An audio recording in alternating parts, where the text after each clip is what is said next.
So my name is Azania Noah, and I am so excited to be here because when I moved to New York it was 2011 when I moved to New York, and I was incredibly excited to get connected with the music community and women in music, and this was one of the first conferences I came to.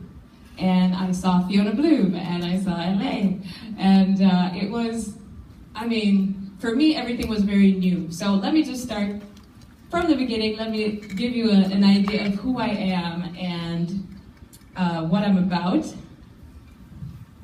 This definitely defines what I'm about. I truly believe that we can create our own success. I am originally from Sierra Leone, West Africa, and I have one Sierra Leonean in the house, I know, right now, Alfred is here. I was born in Boston, grew up in Wisconsin, and then when I was 14 and a half, my mom started working for the United Nations in Switzerland. So I moved to Switzerland, and that changed a lot of things for me. I always wanted to sing since I was a little girl.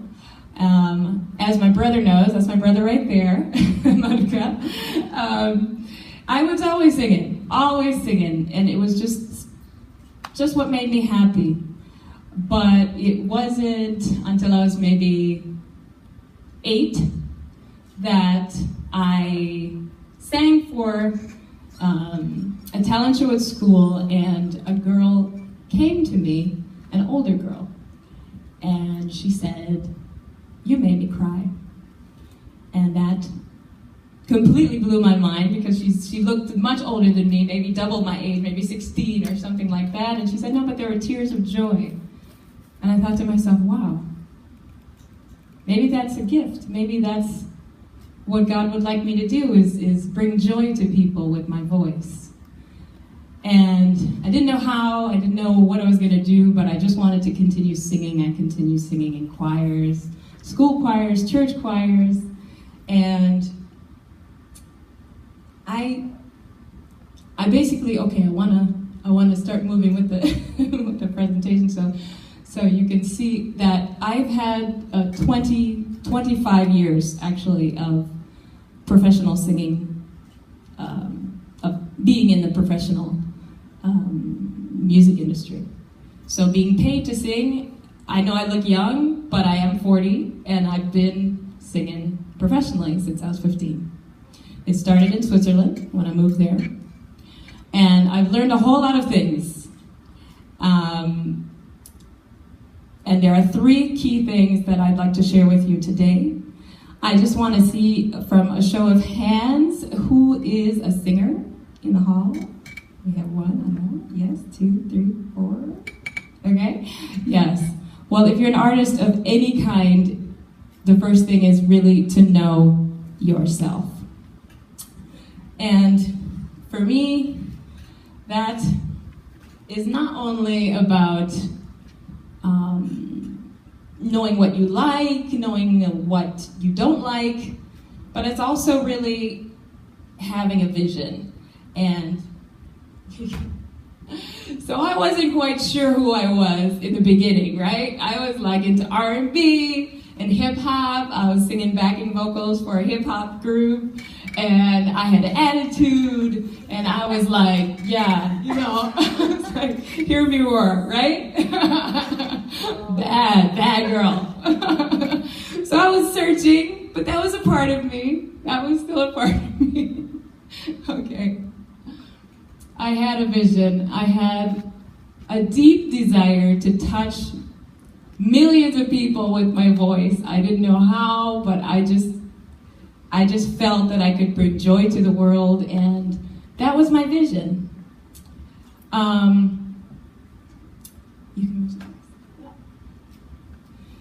When I discovered Whitney Houston, I was probably 8 or 9, and I was blown away when I saw Greatest Love of All. Are there any Whitney Houston fans in the hall right here?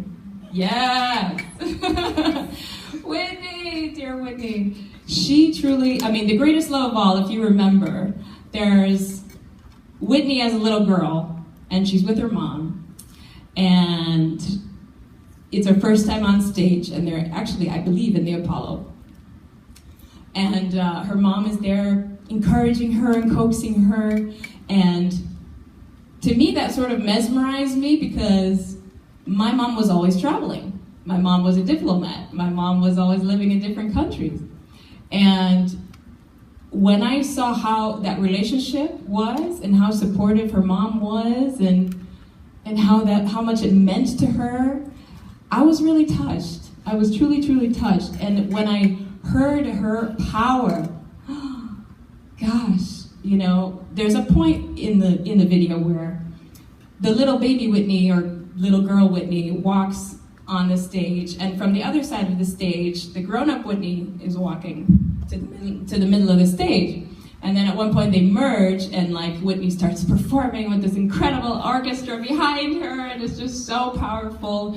And I was mesmerized. And after, at the end, you know, she turns to her mom, and you know, she's like, "Find your strength in love." And she hugs her mom, and it's such a, I cried. I was like 8, you know, and I was like, that's it, that's who I want to be, that's it. I'm gonna like touch the world with my voice and have this cool relationship with mom who's gonna be proud of me and like all this stuff. And it was really powerful for me. Like that truly was a defining moment in my life when I decided to be a singer. I said, that's it. But it's not only having a passion that's important, it's also finding a purpose. And I think it is really, really, really important to know that purpose, because when times get hard, you have to have something that keeps you going. Something outside yourself. It's not all about you, but it's about the purpose that you have.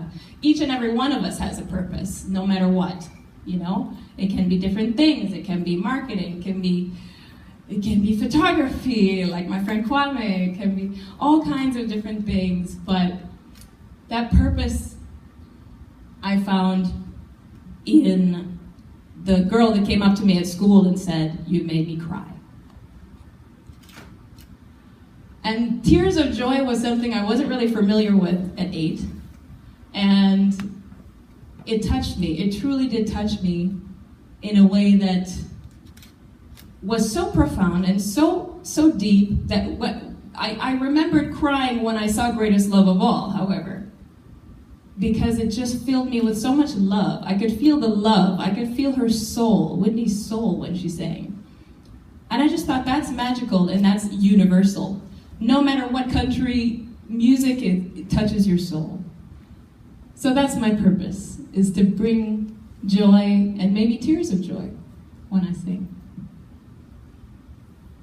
Another one of my purposes is, it came out of where I'm from. So I am from Sierra Leone, West Africa, as I said. Both my parents are from there. I'm first generation born outside, my brother and I.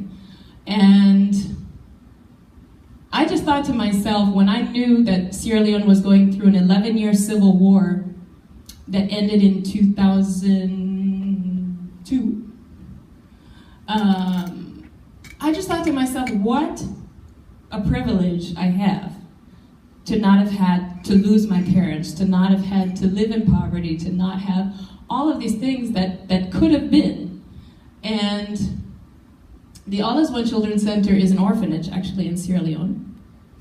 I'm here in Sierra Leone with them because I became Goodwill Ambassador for them. And whenever I can, I talk about it. I also do fundraising events, fundraising concerts. And they're dear to my heart. They really are, because they represent what could have been.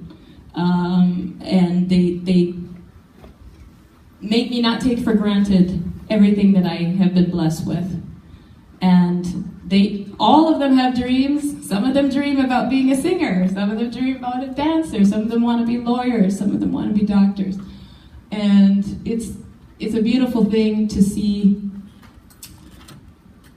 out of the goodness of their heart, the staff that are there, 40 people are helping, and they've been going since before the war ended, with schooling, with housing, with clothing, with food, not only for the orphans, but also for the children that live around the area that just do not have, the parents don't have enough money. So this is also one of my purposes. It's to just live out my dream as much as I can because I have the privilege to be able to. So,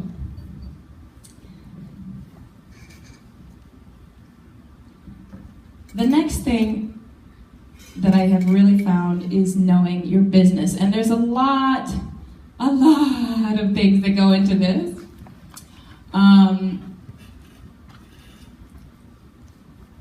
My parents, being West African and being just who they are, I'm very, very blessed that they pushed me and my brother to educate ourselves, to have a degree. It's really, really important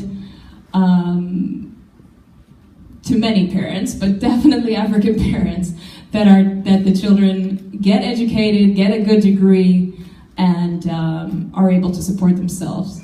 And I was still dead set on being a singer. So I said, I'll do university, but I'm gonna study business, and I'm gonna study marketing. Why? Because in the 90s, I saw Prince, I saw George Michael, I saw Toni Braxton, I saw all these people getting completely, just demolished from their contracts. And I just thought to myself, that's just not possible. How is that possible that people can be so manipulated? And I also saw it around me. I saw the bands that I was working with. I started working not only with the hip-hop band, but also in a reggae band and rock band, and I was just saying yes to everything because I wanted to gain knowledge and experience. And I saw all kinds of funny business going around with contracts and with just false promises, raising hopes. And I remember one, and I'm sure you remember this too, my brother and my parents came to see me perform my very first performance in Switzerland. They came on vacation to see me, and I was so excited, and I was only 15, and it was a festival, an outdoor festival, huge. James Brown was performing, like just massive thing, and I was with my hip-hop band doing my backing vocals. And we were programmed to perform at 10:30 p.m. So we watched James Brown, and it was pouring rain, and everybody was just like, wow, well, anyway, it's cool, we're here. There were several hip-hop bands lined up. I don't know exactly what went down, but somebody was more friends with somebody, and all of a sudden, our band kept getting bumped back. Like, oh no, you'll perform after this one. You'll perform after this one. You'll perform after this one. Okay, no, you're up next. And we were just like, okay, we were just so happy to be there that we didn't really protest. But what ended up happening was we ended up performing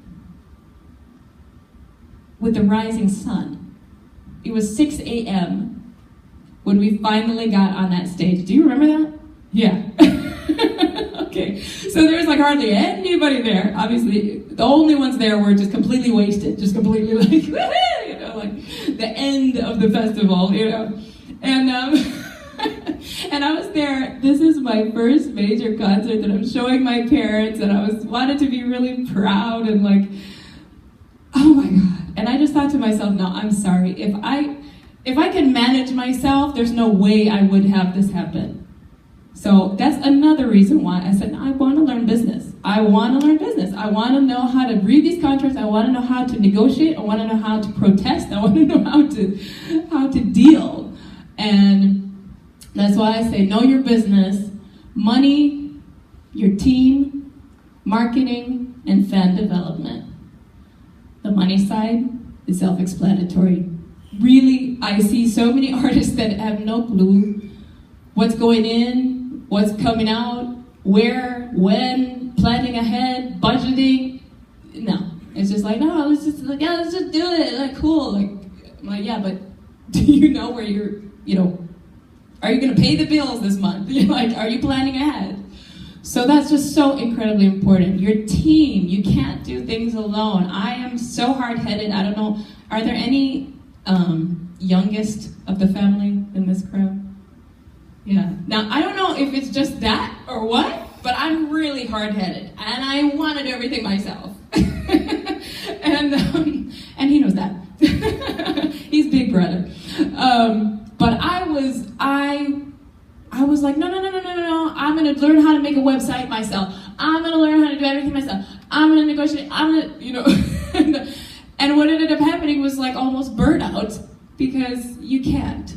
And that's something that really is a lesson that we need to learn, of humility and just asking for help. Just asking for help. So many times fans, people that just love you and just really support what you do, they'd be happy to help you if you would just ask, Even if it's just getting an assistant. Right now I have a virtual assistant. I've never met her in person, but she helps me a lot.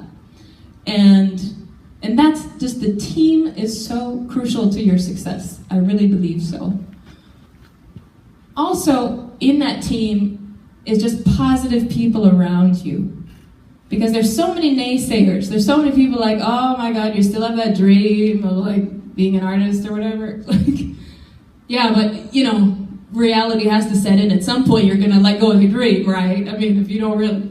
And I heard that so much, and especially when I got to Switzerland, like Switzerland is not the place for artists, like necessarily. It's a place for bankers, it's a place for chocolate makers, it's a place for people who love fancy watches, and a whole lot of financial stuff. But artists? People are like, okay, but what do you really do? That was always the question, like, but what? But no, getting positive people around you that support your dream and believe in you is so important. In New York, you find that. You do find that. People are here with many dreams.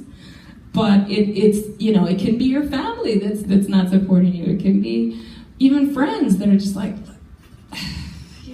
yeah, try, but So it's of course you need to believe in yourself first and foremost, but I just find it really important to join a community. Women in music, for example, is a great one for women in music here in New York and in the States in general.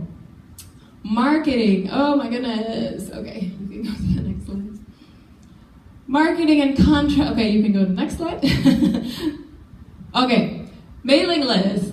A lot of artists are like, nah, people don't read emails, what's the point?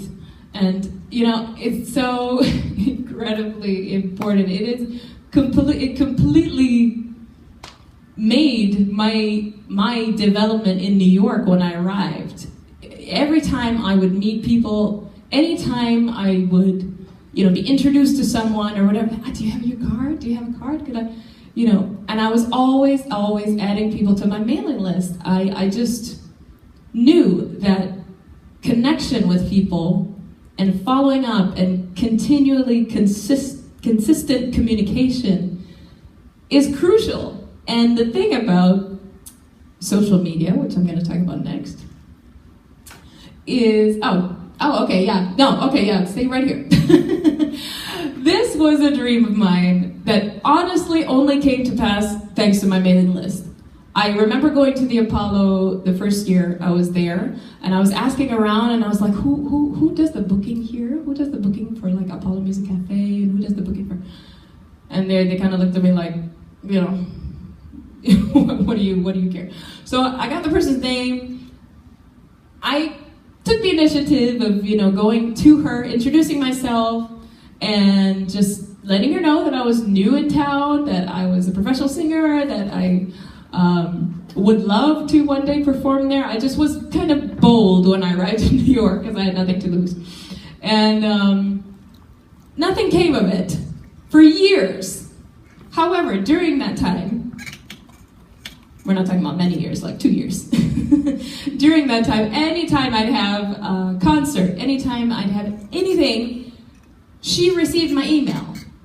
she received the info. And even though she didn't answer me, she was watching. And that's the thing about mailing lists. A lot of times, people don't show up to the gigs, but they're seeing that you're active, they're seeing that you're professional, they're seeing that you're organized, that you keep doing things, no matter what you're doing. But you're active. Years later, the phone call that I got was from the Apollo. We want you to be a part of our Africa Now Festival. I was like, I don't know who, how, which, but I know that my talking with that woman in 2011, getting her name on my mailing list, made a difference. So sometimes the things don't happen right away, but I know people that have gotten me opportunities that never came to my concerts, but they kept receiving my emails. So when their cousin or their uncle was having a party or knew this person and when they were looking for a fill-in for this event or whatever, they thought of me.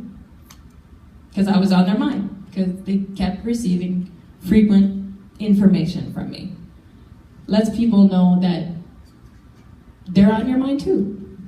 So that's how I got that, and this was truly a dream of mine to perform at just to see my name on the marquee of the Apollo, like Whitney Houston. I was like, ah! Like, you know. So thank you. All right. So yeah, so social media. Oh my goodness. I still, to this day, don't really understand why some people shy away from social media. Because it's like you just have to, part of the knowing your business is being able to adapt with the times, accepting that times have changed, and embracing the new opportunities. Social media is, just phenomenal. It's not a quick scheme. It takes time to build a following. But basically, as an artist, we don't have a middleman anymore, thanks to social media. And we can get our name out there, we can communicate, because marketing is about people. Marketing is finding somehow people that may be interested in what you have to offer, right? So social media is just, for artists, it's not only about music anymore. Before it was like, okay, you make you record a record, you get some catchy tunes, you get a really cool music video, and then maybe, you'll be signed or something. But now it's just like, it's going past the music. People actually want to know about you. They actually it's not only about reality TV, but it is part of the culture that has changed. They want to know who's behind the music. They want to know your values, what you believe in, your lifestyle. And I think that's okay. You don't have to show them everything, but it creates that bond. And the fan development, it does often start on social media. They discover you there, and it just creates these points of, how can I say that? Points of contact, points of interest. Whether it's on YouTube, Facebook, Twitter, that they find you, Instagram, it's one way of reaching potential fans, but it's not all about a numbers game. Because a lot of people, I think a lot of artists and a lot of people in general just get really caught up in the numbers. And whether it's the music companies or managers, etc., they've gotten, really good at seeing when somebody's just bought a whole bunch of likes or a whole bunch of follows. So it's not even a big deal anymore to have a big number. It's impressive, but what they're really looking at now is fan engagement. They're really looking at number of shares, comments. Are people really communicating with the artist? And if you're not communicating with them, they're not going to communicate with you. So So it's really, really, I mean, who posts on social media like daily? Just a show of hands. Yeah. Yeah, I mean, it's just one of those things that's you have to be consistent with it. That's the only thing. And it's not easy, and it takes time, and that's why I also really, really encourage people to look for some help with it. But there are wonderful tools that will help you automate a lot of things, and with your mailing list as well, with emails, getting on a list, getting a list management tool, like MailChimp, like Aweber, like whatever. There are so many now that it's really that relationship that you need to nurture and build.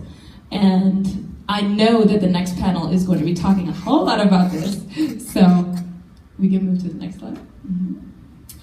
One thing that happened that I never knew was going to happen was I was just posting as usual on Facebook, just my little videos, my little whatevers, and somebody reached out to me. Somebody just wrote me on Facebook and said, hey, my brother is I'm throwing a big party for my brother's 40th birthday. I found you on Facebook. I love what you do. I want to invite you to sing. It's in Ibiza, Spain. I was like, okay, this is obviously a joke. This is just clearly I'm like, you realize my band's in New York, right? The whole band's in New York, like Ibiza, Spain, really? He's like, let's talk. We got on the phone. He said, no, I'm serious. I want to invite you. It's going to be a massive party in this incredible location, right? I said, well, and he said, well, what's your price? And I was like, well, seeing the location, seeing that you're serious, right? I was like, well, it's $15,000. He's like, okay. I was like, wait, my whole band, right? Like, my whole band has to come fly from New York, a hotel, like, And he's like, yeah, and plus it's 2 days of parties. So can you guys organize, two sets for your concerts over Friday and Saturday night? Yeah. Yeah. Another 15,000? Yeah, exactly, right? I did add five. I said, look. And that just, you can move to the next slide. That was just incredible. I was standing there, right, by that pool, and I was just like, overlooking the sea. That is the sea. Okay. Way high up out of it. And I was just like, this is a dream come true. I really have to embrace this moment. Like, I can't believe what is happening. But it's putting yourself out there. It's just putting yourself out there. I'm not saying this is going to happen every day. It obviously didn't happen every day. But it can. Because it's a worldwide exposure that you're giving yourself online. And I did want to share that with you because my band also was like, what? So it was a great experience. Another thing is The Voice. And I was on The Voice France last year, and a lot of people are like curious about the experience and how was it and how far did you get and like what's it like. And so very briefly, I really enjoyed the experience. I enjoyed the experience also because I came at it in a different mindset. I had done a similar show. I'm not going to show you all the footage, whatever, but I did a similar show years before that when I was 21 in France as well, in Paris. It was sort of like Star Search. And I won by like a landslide won. But what was the difference? When I was 21, there was no social media. There was no mailing list, whatever like that. So that was a huge opportunity, basically, like that. Just when you're off the air, you're out of people's minds, and it was over. The contract that they proposed to me was just a complete mess. So I didn't sign. Actually, in the end, they wanted to create French brandy. They said, we want to create branding because of 1998. They said, we just want to write French songs and we'll just dress you up. And I'm like, no. Love branding, but I'm not all into like being a puppet. So I was like, forget it. But years later, when a friend of mine was on the show, she's like, you know, they're looking for people for the next season. I said to myself, you know what, I don't know if I want to do that kind of show anymore, really. I want to be seen as like a real artist, like I don't want to be seen as a TV character or something, you know? But I thought to myself, wait a minute. We're no longer 1998. This is massive exposure. And that could build my mailing list, and that could build my social media following. So yes, I will, for that purpose, I will try out for The Voice. And it was wonderful for that. I definitely built my mailing list because I was straight away on everything I was posting. I was like, join Team Azania, you know, go here and sign up to a mailing list and everything. And the social media obviously grew, not massively, but it did grow. And it helped relaunch my career in Europe. So I was doing a lot of concerts after that. So that's why I haven't been back in New York actually for a while. And I just got back, I'm a little jet lagged, but I'm hanging in there. All right. Live streaming video. I did want to just mention this really briefly. Who in the audience has been doing any kind of Periscope or Facebook Live or, yeah, YouTube Live? Yeah, maybe, yeah. Awesome. Because this is it. This is really the dawn of a new era of social media. They're calling it the new era of social media. It's live video. And why is Mark Zuckerberg all in on video? You know, I mean, Facebook is about to become a whole lot of video. Obviously, YouTube is completely huge and blown up with Google and everything, but it's really important, I think, to think about how you can use it in your own strategies, whatever you do, because you can show behind the scenes, you can talk with people. That kind of engagement is priceless. I started on Periscope about, maybe 9 months ago, and I built a following of maybe like 6,000-7,000 followers, but it's that immediate connection with people, that they can talk to you, and they can see you, and they can feel you. And when you're developing a fan base, it's so important to be able to connect with people in that way. And so whatever your business is, I truly believe it's a great opportunity. I mean, Facebook is it's gonna obviously attract more people that are already your fans, or that just are your friends or family, etc. But that can grow. Periscope, on the other hand, which is owned by Twitter, is something that is really great for building an audience. I've seen so many people go from just, you know, absolutely no business to booming businesses because they get on daily or whatever, 3 times a week or whatever, and they talk about what they do. And they explain, and they interact, and they ask questions, and they answer questions. And it's something to really watch for while it's still in its infancy, because everybody knows, like, you know, if you started really with a tight YouTube strategy in 2006, 2007, you probably have a huge following now. Trying to get into it now, it's a little more challenging. Same for Instagram. Of course you can start today. You can start on everything. Just everybody starts at 0. But it's always, you know, all of these platforms go through different phases. And when you're there in the beginning, it's much easier to gain a following.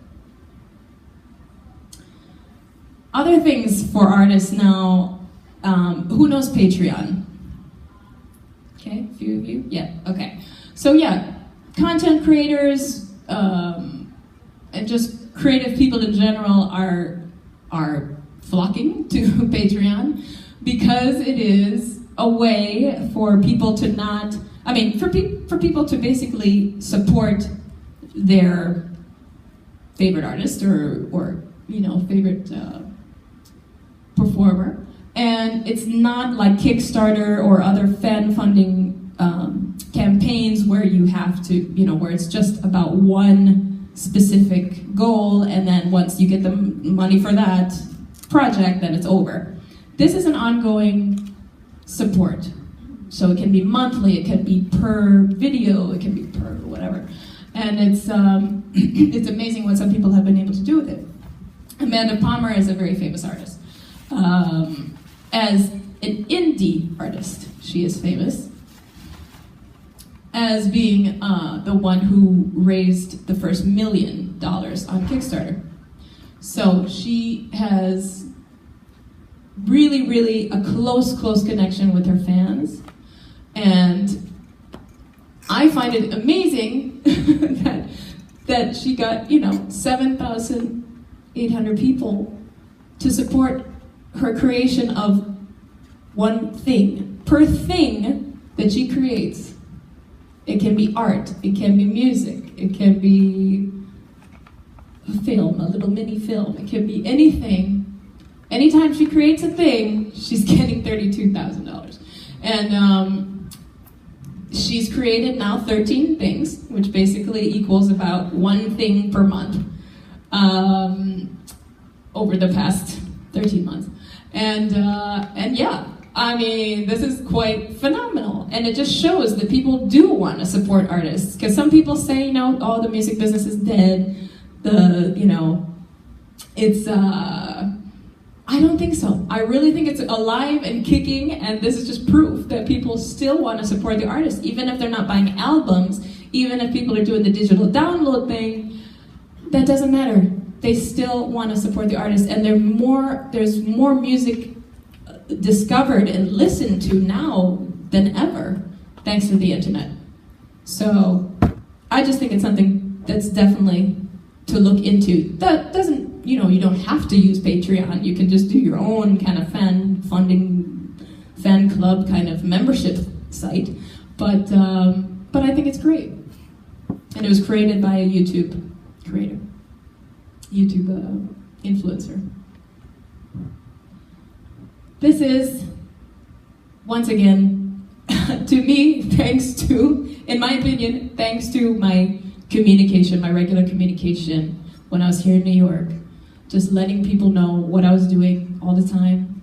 And Essence Magazine did feature me on online, and it's just once again a reminder to just keep putting your stuff out there, because you never know who's watching. I also got featured on Arise TV, which was awesome. That's also in New York. So the last thing I just want to talk about is knowing how to lead and to listen. Because specifically, listening to other people's needs. So when I speak about that, it's really about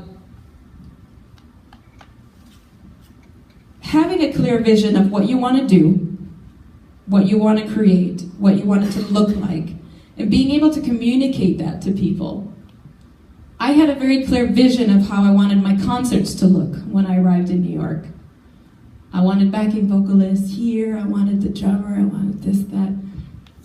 I want people to dress in this way, That's just one thing.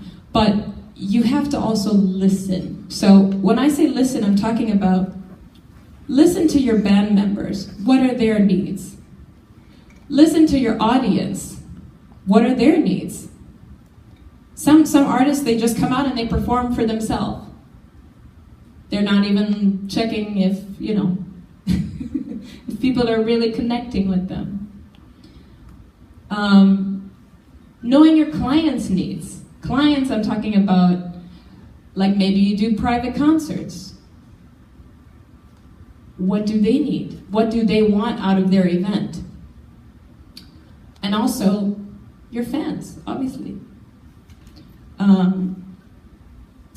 it's something that I think is just so incredibly important, because sometimes we think, if I just do a really good job, then it's going to be great. But it's like, okay, but what does the audience need? Like even today, I thought, what does this audience need? What are you? What has motivated you to come to a conference like this? I want to commend you, and I think you can applaud yourselves for being here, for being a part of a wonderful, wonderful experience, because it shows that you are eager to learn, you're eager to grow, and that's the only way to get better. It's the only way to have success, is to learn. And I think it's just so, so wonderful to have LA and Fiona here, and just everybody that's organizing these kinds of events, especially for women in music as well. So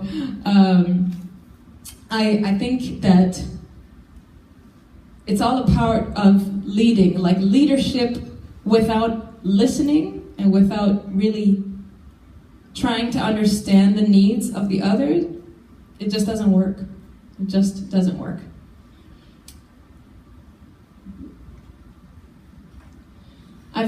I've been the manager of the majority of the bands that I worked with from, let's say, 2003 on.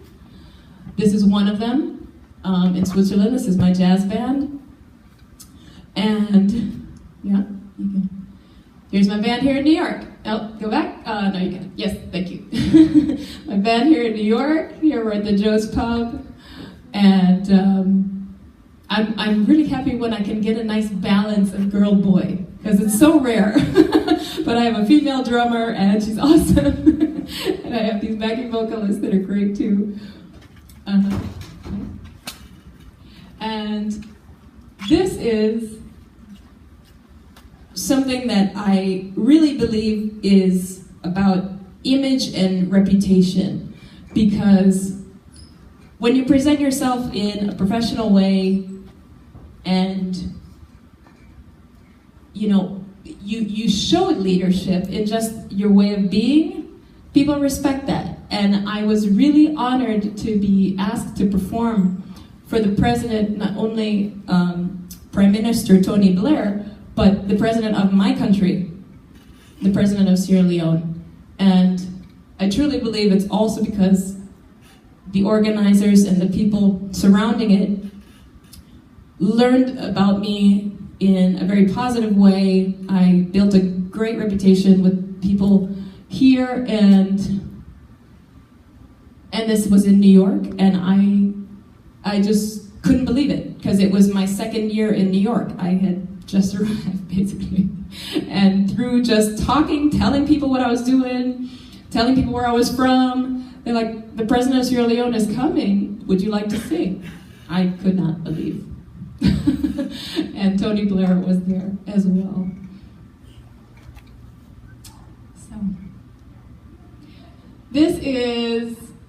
this made me cry when I received this, and this is with regards to leadership and influence, because since I have the following that I have and the respect for people that I have, I was able to do this fundraising for the All Is One Children's Center. And when I received this this photo from them, I broke down in tears.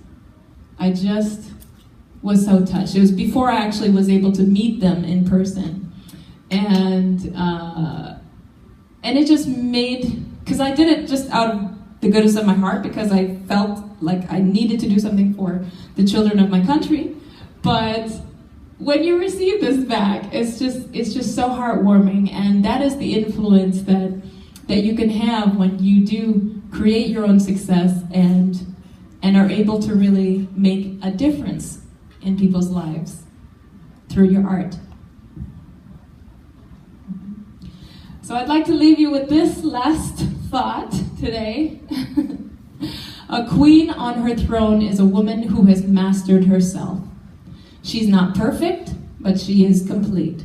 She has come to the full realization that everything she needs to fulfill her mission can be found within. She's uncovered her powers, and she knows how to use them. She's no longer on the path. She has become the path. You can create your own success. Go out and do everything you can to realize your dreams. Believe in yourself. Thank you so very much.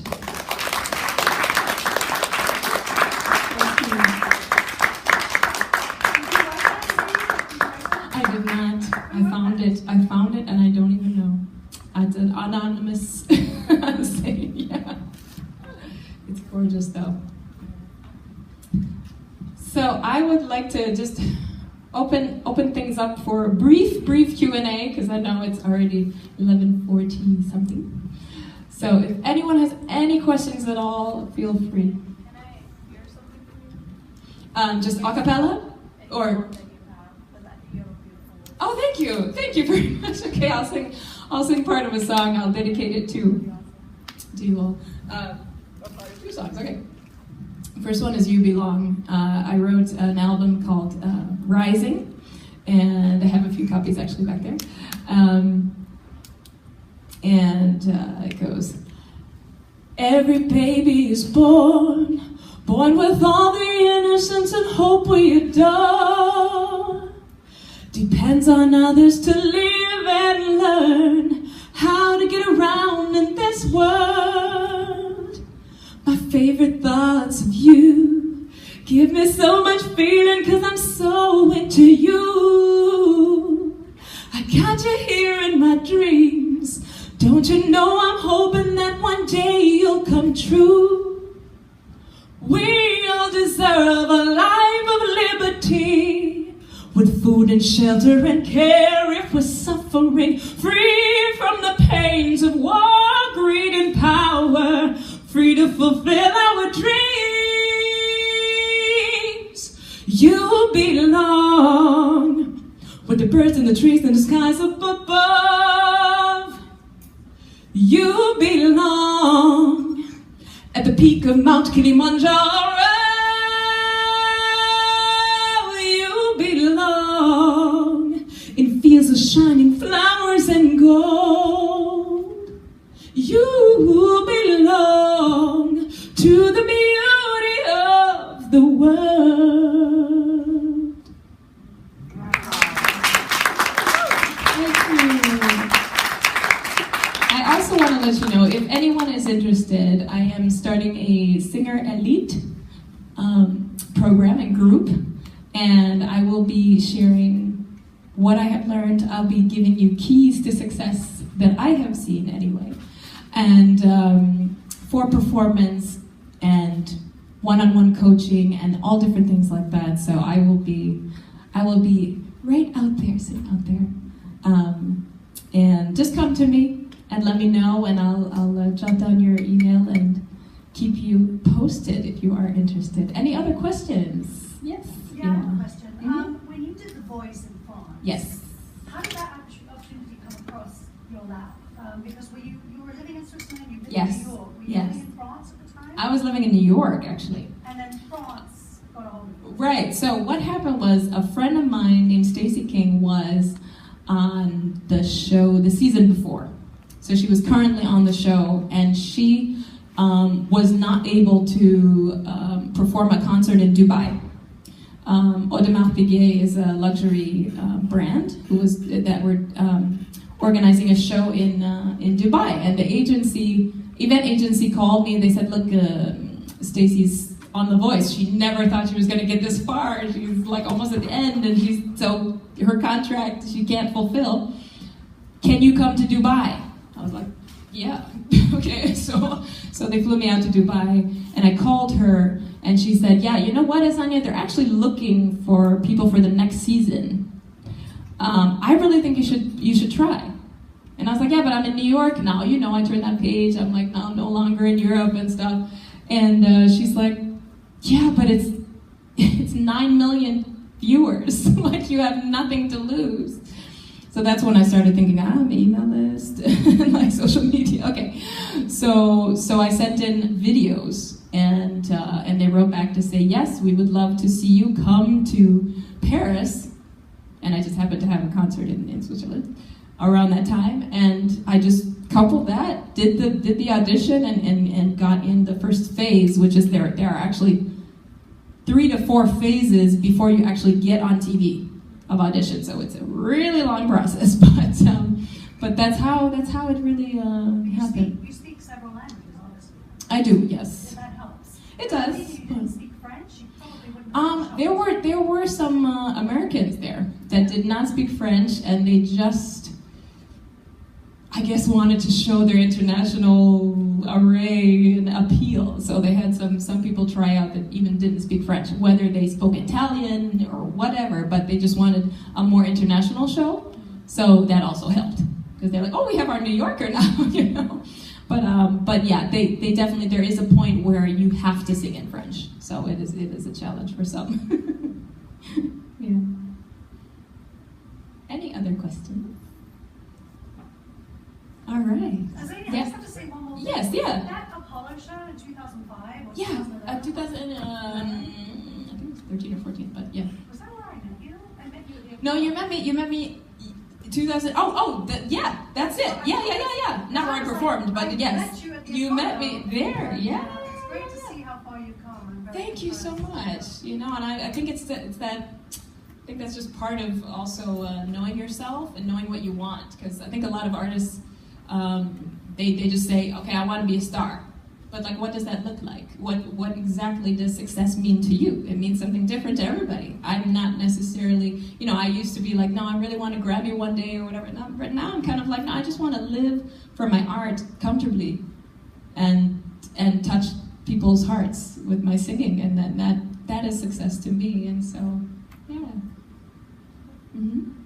Just out of curiosity, Yeah. I kind of hear different strategies. When you moved up to New York, were you getting like a lot every week, or were you kind of spacing it out to give people like?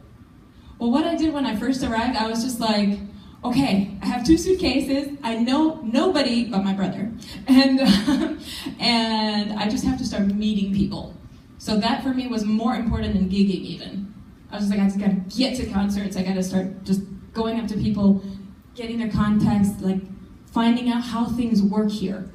Because I know that every place has their sort of ecosystem and kind of their culture. So that was what I did more of. I went to venues, I went to open mics, I went to conferences like this, and just connected with people. And just that was really, really important to me. Then I started building a band, and I mean, Craigslist was like my home for a long time. I was just like, singer, search. And then just see what pops up. Oh, they're looking for a wedding singer in Central Park. I'm on it, you know? Anything, like backing vocalist. Okay, I'm on it. Let me meet people, let me try things. So that was something that was really important to me. Another thing that was important to me was really, once I did connect with people, was to make appointments with them just to get advice. I just wanted advice. I didn't need them to open doors for me. I just wanted to learn about New York so that I didn't make mistakes and, you know, just waste time. Because I had just arrived, and I'm like, I'm basically starting from scratch after like 18 years of, you know, singing in Switzerland, and building a following and building reputation and working on my craft and all of this, and I'm just like landing here with just the dream. I'm gonna make this work. I don't know how, but so I started that way. Yeah. Yes. This was great. Thank you. I think I met you 2011 or 12, I think. Okay, and I see your hunger, and I see what it's done, and I'm just flabbergasted. Thank you. You come a long way, and I follow your career, and I intend on following wherever you go. I'm so proud of you. Thank you so much, Mood. I appreciate that very, very much. He's one of my first fans. Yeah, wait a minute, that's an Uber fan. Uber. That's an Uber fan. There's again the super fan status. Those are very important people. Yeah. Thank you very much for being here, Smooth. I appreciate what you said. Does anyone else have any questions or comments for Azania? No? Azania, how can they follow you on your social media? So yeah, on all social media, I'm Azania Noah. And my name's right there. And my name's up there too. My website is azania.com. And that's something I fought for as well. Because Azania, actually, for those who don't know, it means freedom. And it's the name that South Africa wanted to give to South Africa. So South Africa is not a name. So a political party wanted to name South Africa Azania when it was freed from apartheid. And it was freed from apartheid, but still is named South Africa. But a lot of people are named Azania now, and it's like men are named Azania, women, schools, institutions, all kinds of things are Azania. So in 2004, I had my business mind, and I was like, I want Azania.com. I don't know what to do, I gotta get Azania.com. So I did a bidding, and I won it for like $350. It's cheap, right? But now today, forget it. Like, it would be impossible. All right, thank you guys so very much. I so appreciate it. And definitely come see me. I'll be here. I'm going to be here the whole day. I'm going to be watching the panels, and I'm really excited to hear everything. Thank you. All righty, Azania.